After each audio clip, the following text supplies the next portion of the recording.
New Thought Media Network.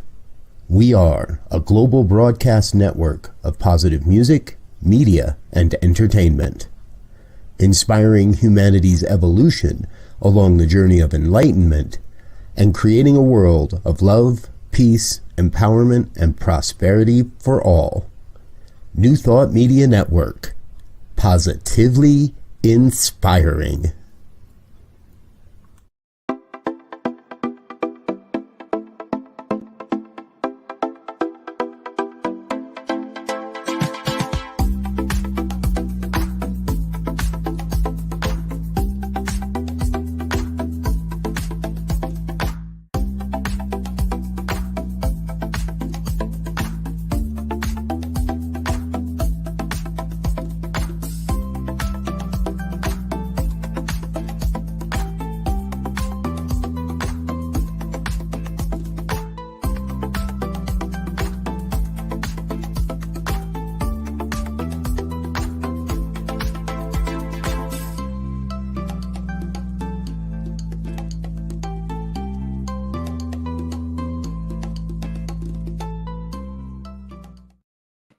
Hello and welcome to Global Focus today. This is a marvelous opportunity because today's guest is an outstanding person, Reverend Dr. Katherine McClelland. You're going to love her. I'm going to tell you a little bit about her, but I'm going to let her do most of the talking because she's got a lot to say. Let's just start with, she is the senior minister of CSL, no, not CSL, I said it wrong. She's the senior minister of Center for Conscious Living in Ojai, California. Let me just read because I can do that without making a mistake. She began her religious science studies at Agape International Spiritual Center in Los Angeles with Reverend Dr. Michael Beckwith. Not a bad start. Then she went on to the religious science ministry of the Forum of Foundation of Santa Fe, New Mexico, and was ordained in 2001. 2006, she was a senior minister at, listen to the name of this, Symphony of Life Center. Isn't that beautiful? And she received an honorary Doctor of Divinity degree from the Forum Foundation for her work in the co-leadership of the Interfaith Alliance and the International Day of Peace events. Not bad, right?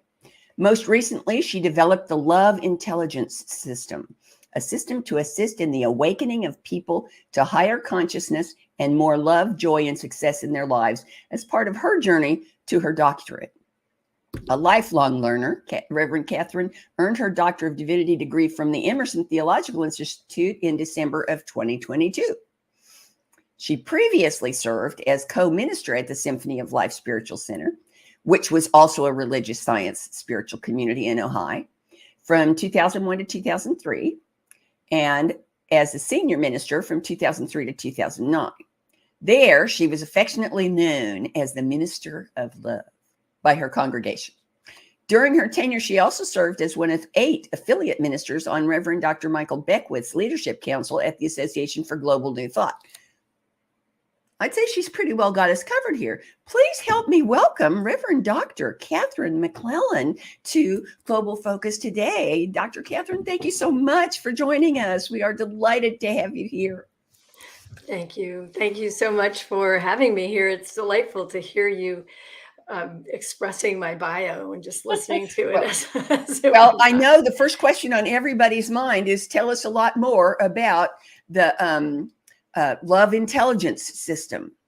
Okay, well, it occurred to me that, let's see, where to begin. I should have an elevator speech for this, but I do not. Oh, you don't need an elevator speech. You have all the time you need. Just start talking. So the Love Intelligence System, it occurred to me that we live in 2 states of consciousness.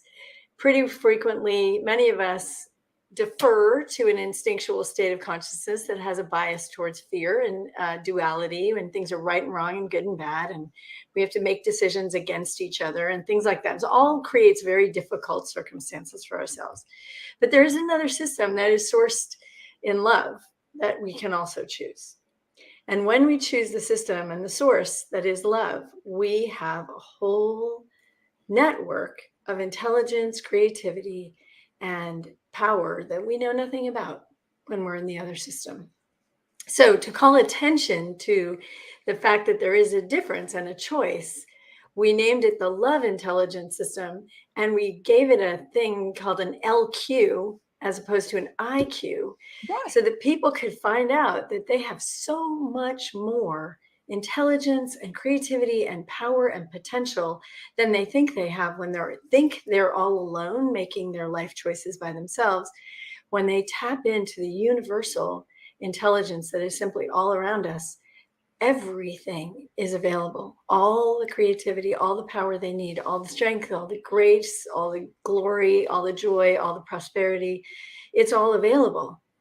And it does mean that we have to choose a source. We can choose the source that is duality or fear-based or in our amygdala, right, wrong, good, bad, and full of judgment, or we get to choose the source that is love. And in the source of love, all else dissolves, and we are simply invited constantly and consistently into the power of the guidance that comes to us from that field. And this is such an important thing for us to know, because within this field is peace and understanding and coherence and wholeness. And we can consistently understand how to know what's best and what's good. I don't know about anybody else, but I definitely would prefer to live from my love brain than my lizard brain.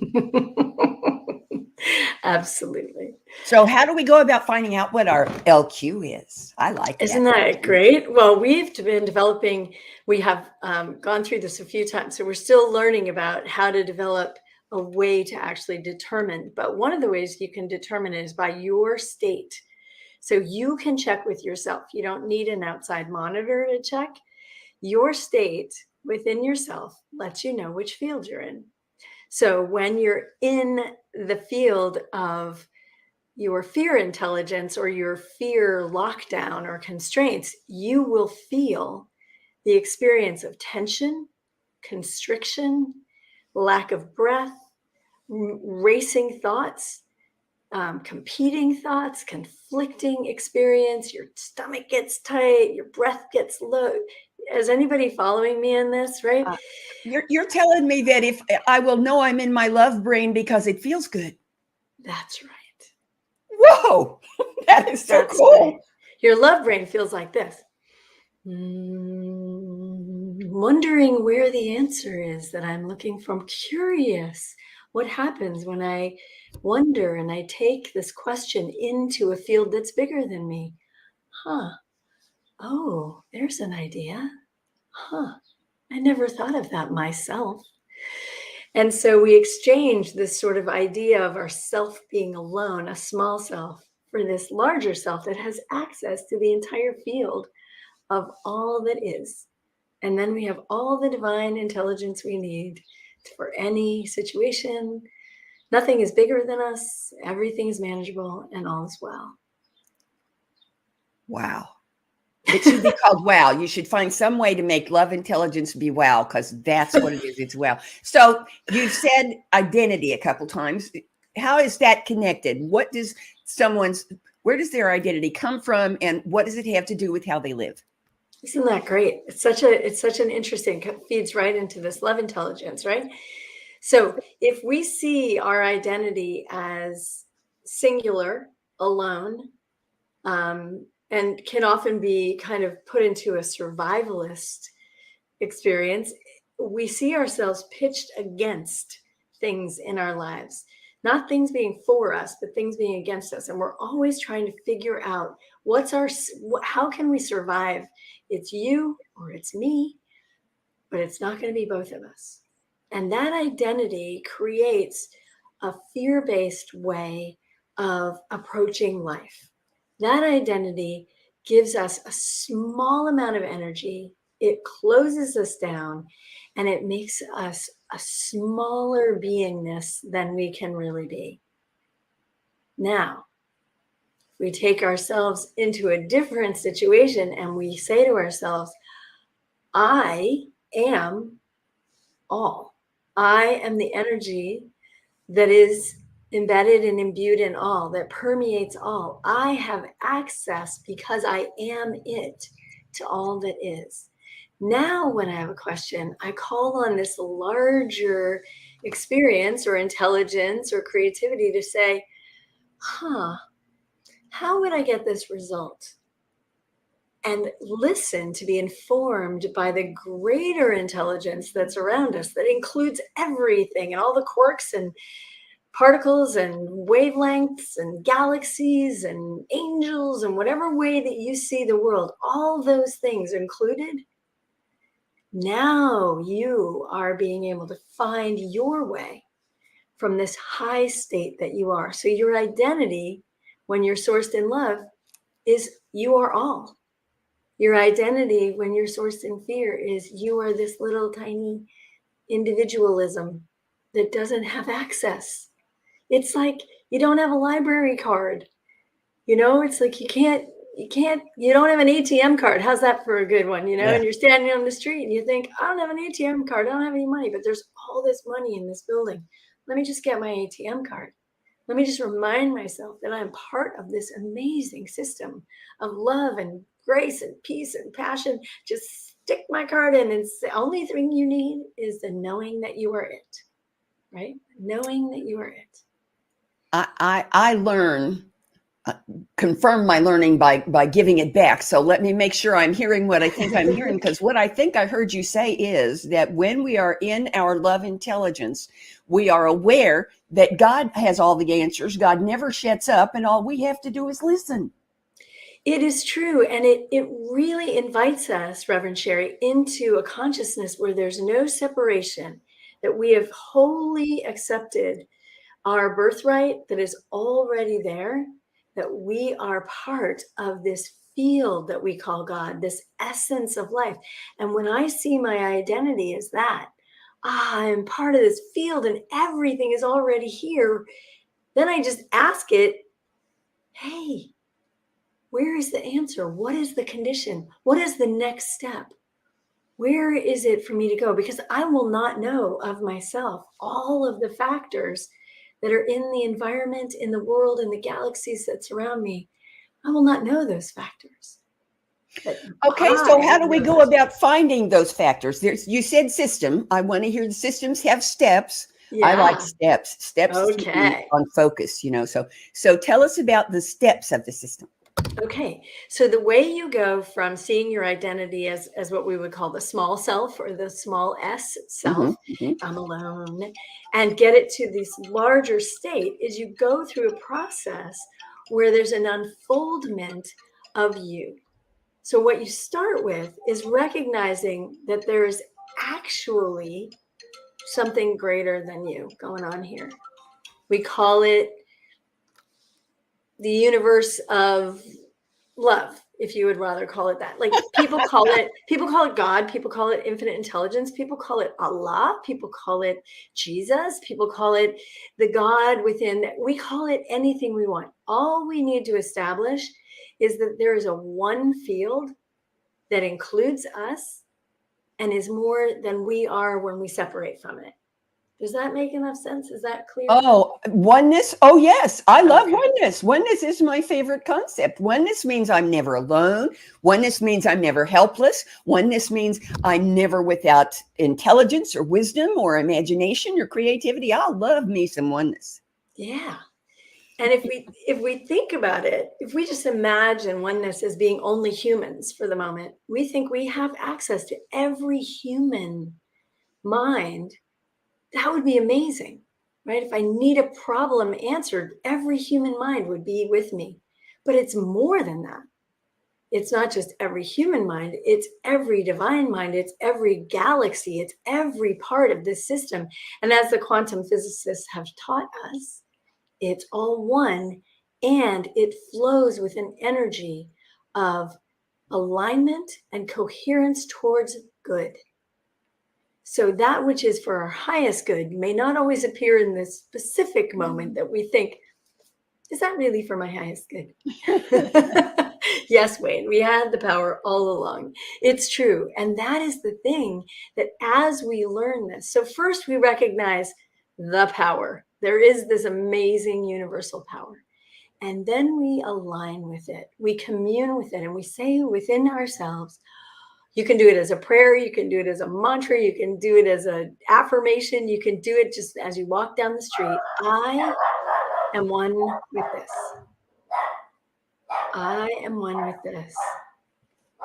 And so as we choose that step, and I'm one with this, then if I am one with this, there is nothing lacking.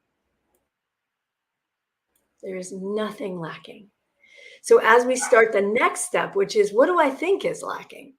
Now I'm going to go back and see actually what my brain thinks is lacking. So tell me something, Reverend Sharri, that you think you could imagine in a moment, or even someone you know, or someone fictitious. Most people can have no problem at all imagining a lack of funds. Funds. Okay. So prosperity is an issue for lots of people, right?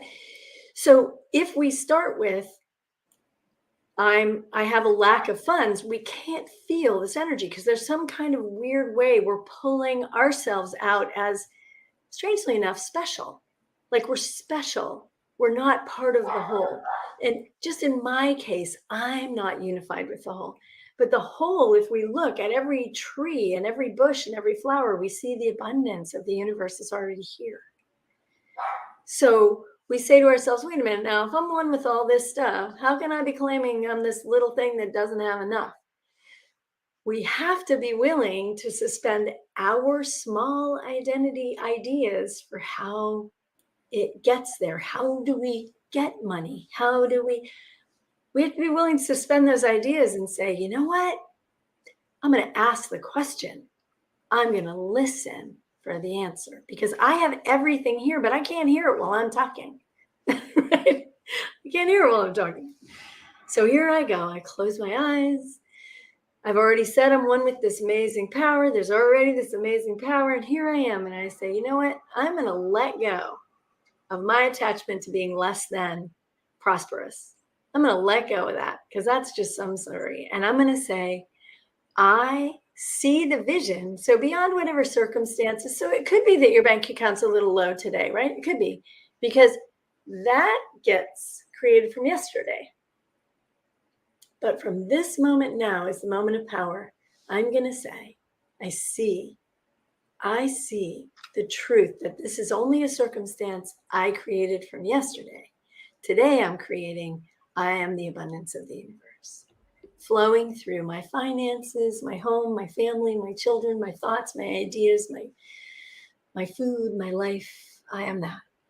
And so we take our vision, and people are like, oh, it's pie in the sky. You can't do that. It's not. It's starting because you are at cause. So I am at cause. My first thought creates the next thing. Yesterday, I thought I didn't have enough money. So today, when I look at my bank account, I'm like, oh, good resulting. I resulted that really well. So today, when I say, I know I'm the abundance of the universe, please show me what my next step is to realize that. Then we're listening. And often people don't remember to listen. That's true. Listening takes a little focus. Listening, because listening requires us to set our ego aside, the little self, and be open to ideas that might seem somewhat alien to the little self. It's true. And they probably won't make sense to the little one because it's based in fear. So it's looking for the easiest answer that makes sense to it, that doesn't feel scary. Sometimes the answers that come are like, move. Well, and we have to set aside the requirement for the answer to make sense, because the truth is the answer always does make sense. In the end. We just need to shift our perspective to away from the little self and towards the infinite abundance of the universe, the wave of possibility, the wave of potentiality that quantum physics talks about. We just need to ride the wave and be ready when it collapses into the experience that we're looking for. Exactly. And listening for what is the action in my life that I take next. What is my next action? Because that's being informed by the whole field now, because you've subjected yourself to the field. And now the field says, okay, what are we going to do with this? It says, your next step is to sit still and breathe.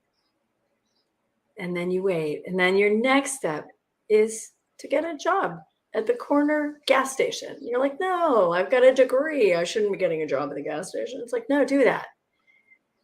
And then the next thing that happens is the person that walks through the gas station is the person you need to talk to. So we never know. It doesn't make sense in a linear fashion what we are given, what we are requested to do.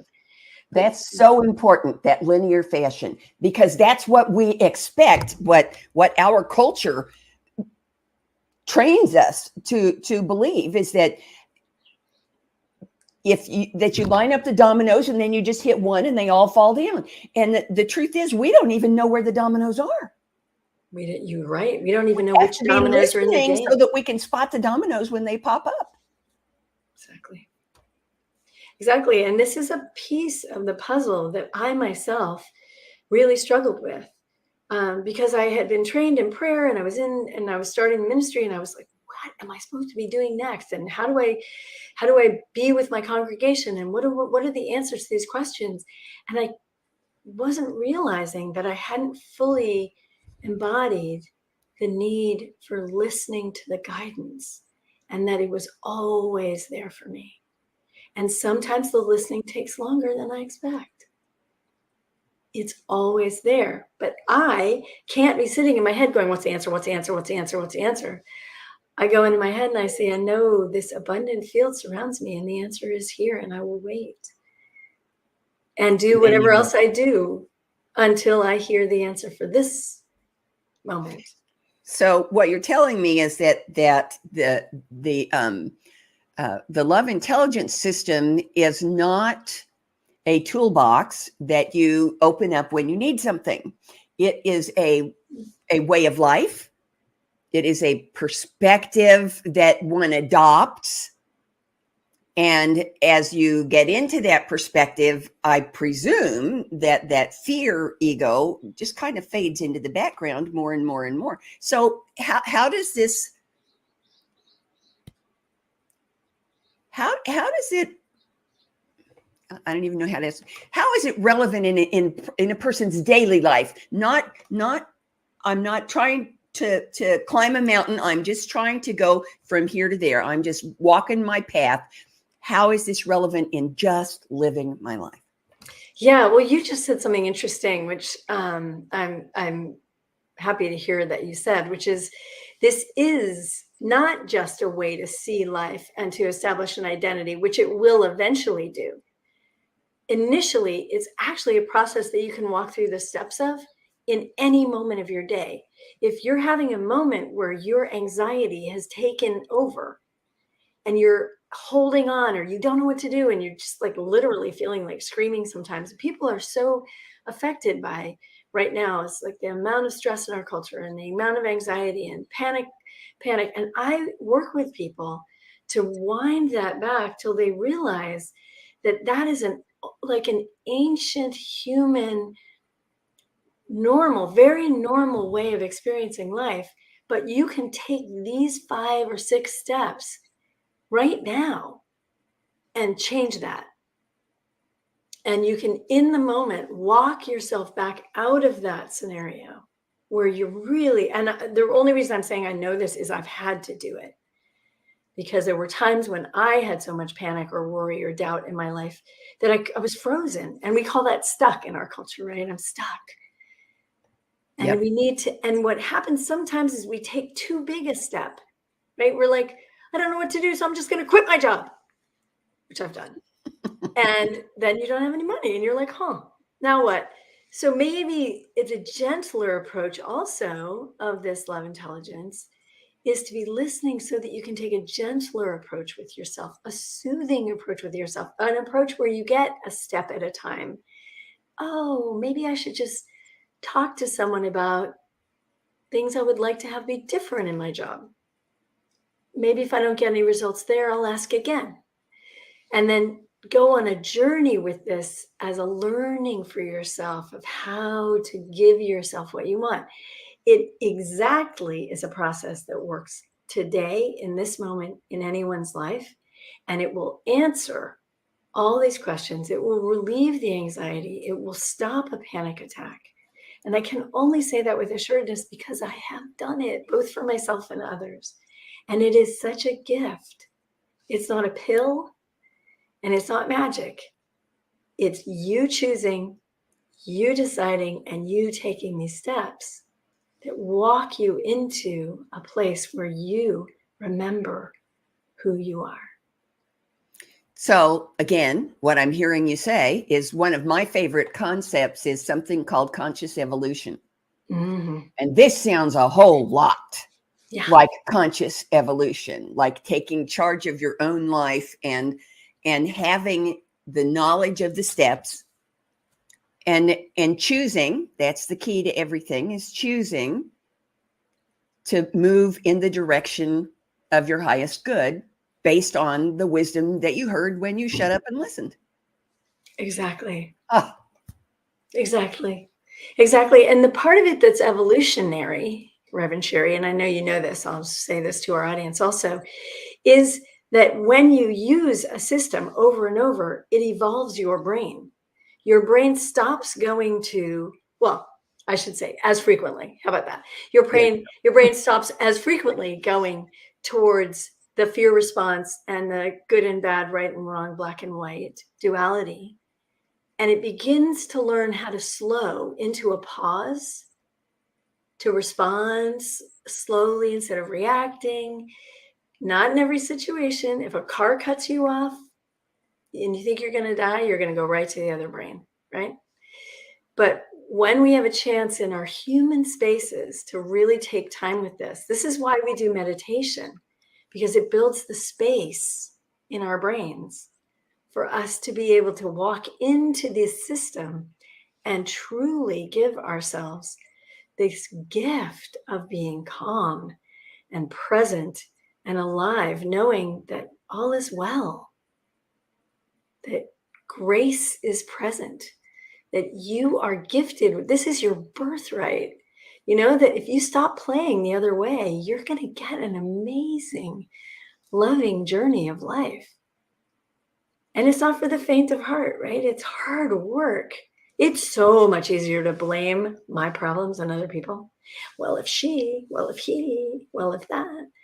And instead taking it in and saying, you know, I really set that up. And I really don't want to do that anymore. I want to set myself up to win, to be loving, to be kind. And you know, there's something else I've heard you say, and I want to hear you weave it into this because it hasn't got there yet, but I know it's part of it. And that is the concept of being in partnership in your relationships. Because what you're talking about right now is a relationship between me and all that is. Exactly. So let's talk about that. So partnership, it has occurred to me, and I've studied a lot about partnership. And I've recently gotten married, which is another. Congratulations. Thank Both of you. Thank you. Another, what we call victory of spirit, which is that when two humans come together and we're learning to relate to each other, if we're relating from the small self or the ego self, whichever we call it, we will only have things that are different about us, and they will always poke and prod the differences. When we begin to step into this kind of a larger consciousness, what is one about us is so much bigger. So the truth about partnership, as we listen to it, is that we listen to the first section of the word, which is partner, which means I have my part to do in this relationship. So in partnership, we sort of bankrupt relationship, and we step into everything in this is every aspect of this, I have a part to play. As I heard you say, Reverend Sharri, everything requires our presence. Everything requires that we're part of it. So when we're at cause in the matter of our life, we are doing our part. You said, Reverend Sharri, choice. choice. And that is what this is all about. The love intelligence system is based in the fact that you have a choice of where to source your life from. And when you source your life from partnership within yourself, within the spiritual world, within your life, with your work, with your families, with whatever, if you're always doing your part to stay in the field of loving, or I should say, maintain it as well as you can and know how to get back there when you forget, right? Yeah. When we find our way into more and more presence, our part becomes the same part that we see that prophets and monks and great teachers are able to give thousands of people. They reassure everyone that they will hold this space of loving. They will always be there. Mother Teresa, I will always be here to hold whatever is present in love, no matter what it is, if it's leprosy or if it's lack of money, if it's pain, if it's sorrow, if it's grief, we will hold it in love. That is our promise as ministers, as people who've experienced and expressed themselves in this love intelligence, in the wholeness and the oneness of the universe. We promise you that as much as we are able, beyond the fact that we are truly human still, we will hold everything in love. And you are safe to come to us. You are safe to talk to us. You are safe to share your secrets and your pain. And all we do is hold love, and the universe does the rest. It heals, it grows you, it gifts you, it blesses you. We're the conduit of the energy of love through our hearts and through our hands, and that we hold that space. I think you're fixing to answer the question I was getting ready to ask you, which is, it sure sounds like it, which is, what is that thing to which you are most committed? You personally, Reverend Dr. Katherine McClelland, what is that thing to which you are most committed? What makes your heart sing? Being in love. When the moments when I am capable of approaching any situation or circumstance in my life with love, I am given the gift of love and grace and peace and holiness, oneness. I am given the gift of a divine intelligence and a divine creativity. I am given everything, even though I think in some part that I am giving love. So as I breathe into the giving and receiving of love, I know that the universe is aligned, coherent, and beautiful. And I hold that space for myself and for anyone else and for the whole universe of love. And so when I can't do that, I go to work. So now this is just my question. Other Okay. people might be interested in the answer, but this is just my question. So does it get easier to notice when you're not in that intelligence of love? Yeah. Does it get to a place where you spend more time in it than looking for it? Yes. And it's a journey. Essentially this is the journey of life, right? And when you called it the evolutionary journey, I agree with you. What we're doing is we're evolving our brains to no longer carry the passageways to the amygdala, to the limbic brain, to shoot off adrenaline in our bodies and force us to react. We're starting to train our frontal cortex and our prefrontal cortex to say, pause. So as I mentioned before, spiritual practice of prayer and meditation, of contemplation, of reading, of blessings, of grace, of service, all of the ways that we talk about spiritual practice, what that does is gently and slowly retrain our brains. And so you never want to do a practice where you're telling yourself you're doing it wrong or badly. All your practice comes from a place of love, and you love yourself within your practice, even though you think, and maybe you're right, you don't really know what you're doing. But do you love your dog or your child or your best friend? Now bring those feelings forward and give them to yourself. I have one more thing that I'm super committed to. Oh, good. What's that? Yeah. Is that people begin by loving themselves. And Oh, you people won't really, believe this. I was just about to say, you sound to me like a Buddhist, because the Buddhists say you cannot give what you do not already have. So you have to start by growing this in yourself in order to be able to share it, in order to be able to expand it out into the world. yeah. I'm not a Buddhist, and I'm not anything really. I think I'm a new thought practitioner. And I've come through Buddhist teachings and Christian teachings and Muslim teachings and Jewish teachings. And I've come through many, many, many of these teachings as part of my educational and living process. I lived overseas and I've had a lot of experiences.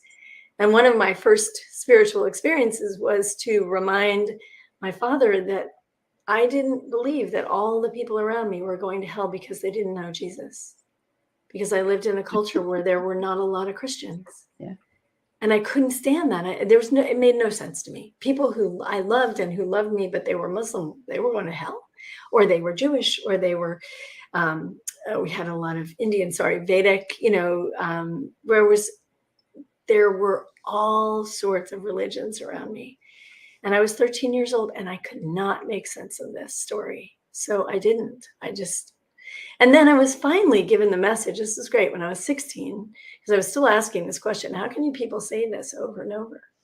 And the message I was given by a very, very brilliant and humble man was, it's not that you can only get to God through Jesus. You can only get to God, meaning this higher field of intelligence, through love, through releasing any judgments we have against each other, through forgiveness of everything. And then the field is available to you.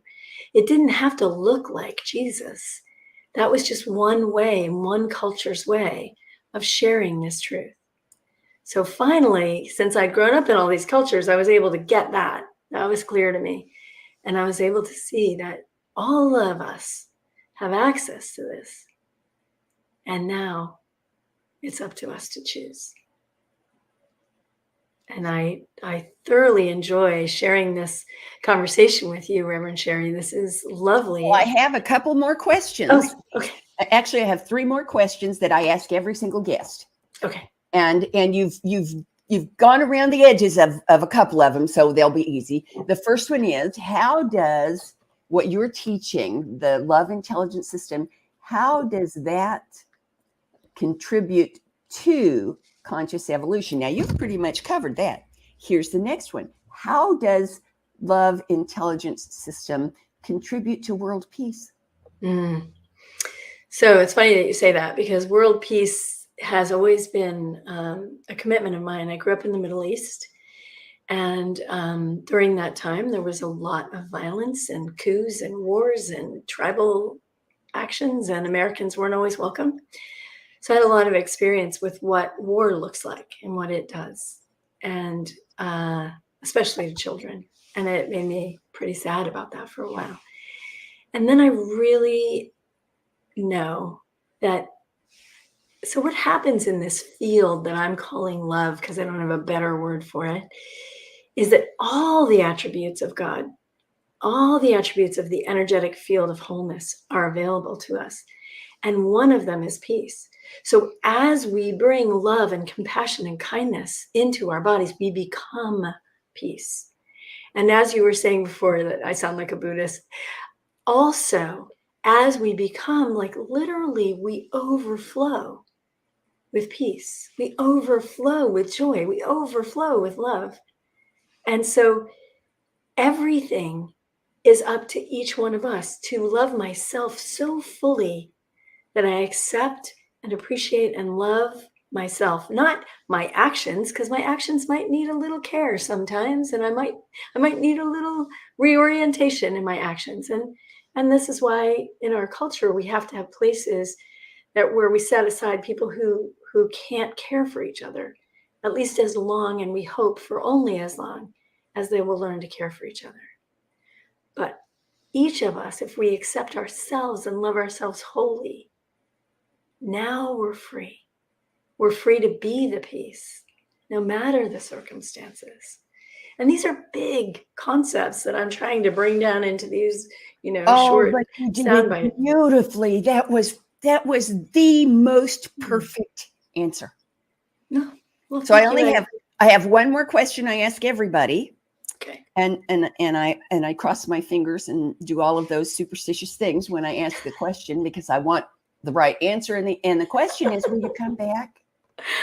Oh, I would love to come back. I would love to come back. And hold on, I'll get the calendar out. Okay. And can I say one more thing that I think is really important in this conversation? May I? Yeah. I would just like to say that this work that you are doing, the work of each and every person, is the most important work for the world. To not look outside of ourselves for the answers, but to look within, to own the responsibility that we have to care and love for ourselves first, knowing that we will love others from that place. Not from our ego, but from this grand and glorious oneness that we are, the magnificence of who we are. And if we are willing to love ourselves, the overflow is so beautiful and the world is a peaceful place. Oh, you are muted, Reverend Sharri. Oh, there we go. I'm back.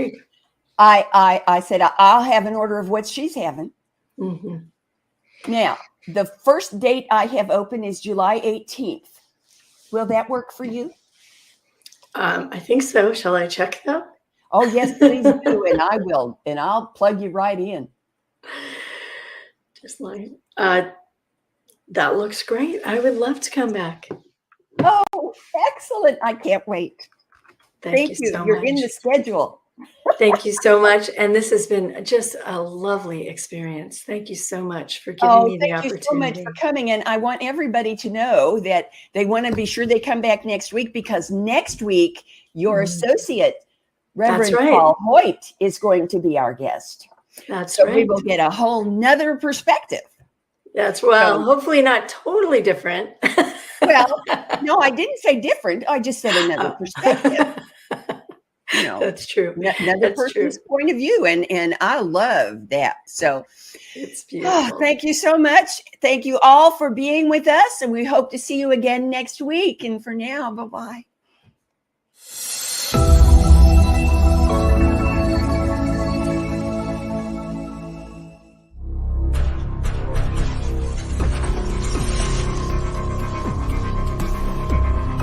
Amazing,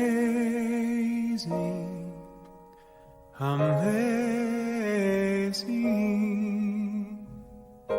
you will do amazing things.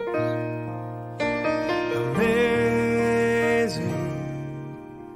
amazing.